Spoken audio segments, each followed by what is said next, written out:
मेरे अज़ीज़ तलबा व तालिबात और मुअज़्ज़ज़ नाज़रीन कराम, अस्सलाम वालेकुम वरहमतुल्लाहि वबरकातुहू। आलमगीर मकतब ऑनलाइन पे आप सभी का खैर मकदम है। आज मैं जिस टॉपिक को लेकर आपके सामने आया हूँ, ये टॉपिक दरअसल हमारे किताब दरख्शा के अंदर ख़ास तौर से मैट्रिक वाले बच्चों के लिए ये बहुत अहम है, क्योंकि उसके अंदर जो हमारा निसाब है उसके अंदर ये तमाम बातें आती हैं और बहुत सारे बच्चों को इसका तारीफ़ मालूम नहीं होता है और इसके बारे में हमें समझ में नहीं आता है, तो फिर हम कंफ्यूज होते हैं कि आखिर ये किस चीज़ का नाम है और इसका मतलब क्या होगा। बहुत सारे जगहों पे खिताब, लक़ब, उर्फ़, तख़ल्लुस का इस्तेमाल हुआ है किताब के अंदर, लेकिन हमें इसका फ़र्क मालूम नहीं है कि खिताब किसको कहेंगे, लक़ब किसको कहेंगे और उर्फ़ किसको कहेंगे। तो इसी चार चीज़ों की तारीफ़ को लेकर मैं आप लोगों की खिदमत में हाजिर हुआ हूँ। उम्मीद है कि आप लोग इसको बग़ौर सुनेंगे और ध्यान देंगे और इसको याद करने की कोशिश करेंगे। वीडियो अगर अच्छा लगे और हमारी ये कोशिश अगर आप लोगों को भाए तो चैनल को सब्सक्राइब और लाइक कर दीजिएगा, ताकि इसके बाद फिर मज़ीद उर्दू कवायद के ऊपर वीडियो लाने का इरादा है और आप लोगों के लिए, आप लोगों की खिदमत में उर्दू कवायद के मुताल्लिक और दरख्शा के मुताल्लिक बहुत सारे वीडियोज़ मेरे चैनल पे डाल भी दिए हैं और बहुत सारे डालने का इरादा भी है।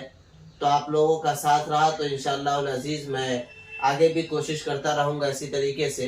आइए हम समझ लेते हैं कि हमारे जो निसाब के अंदर जो नज़म आते हैं या हम्द आता है, नात आता है, तो इसके दरमियान एक लफ्ज़ है कि शायर अपना या इसी तरीके से फ़लाँ शख्स का खिताब, फ़लाँ का लक़ब, तख़ल्लुस, ये तमाम चीज़ें आती हैं हमारे सामने, तो उन्हीं की तारीफ़ में पेश करने की कोशिश किया हूँ।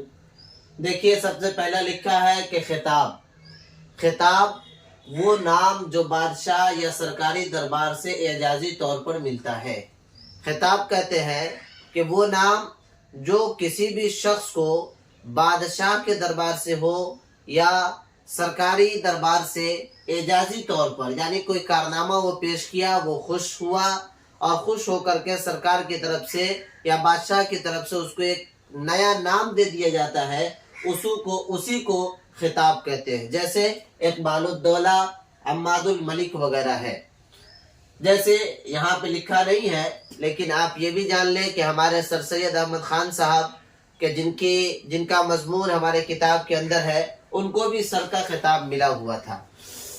तो सर जो है, सैयद अहमद ख़ान साहब को सर का जो खिताब मिला, तो सर ये लफ्ज़ वो लफ्ज़ खिताब है।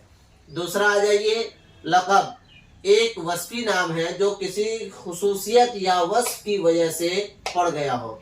लक़ब कहते हैं कि किसी भी शख्स के कोई खूबी की वजह से और उसकी किसी सिफत की वजह से उसको वो नाम दे दिया गया हो, तो उसको लक़ब कहा जाता है। जैसे मिर्ज़ा नौशाह लक़ब है असदुल्ला खां का। इसी तरीके से कलीमुल्लाह लक़ब है हज़रत मूसा अलैहिस्सलाम का।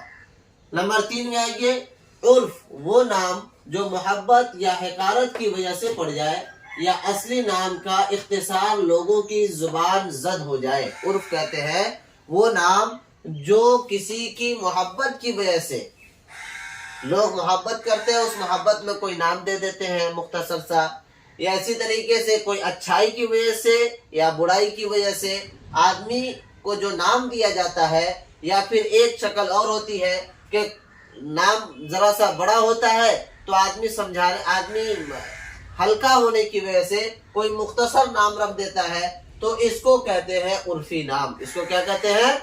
उर्फ़ी नाम। आप इसको खुद ज़हन नशी कर लें कि उर्फ़ कहते हैं कि जो मोहब्बत की वजह से हो या हक़ारत की वजह से हो या किसी वस्फ़ की वजह से हो, ये या नाम में इख्तिसार करने की वजह से हो, तो इसको कहते हैं उर्फ़ी नाम।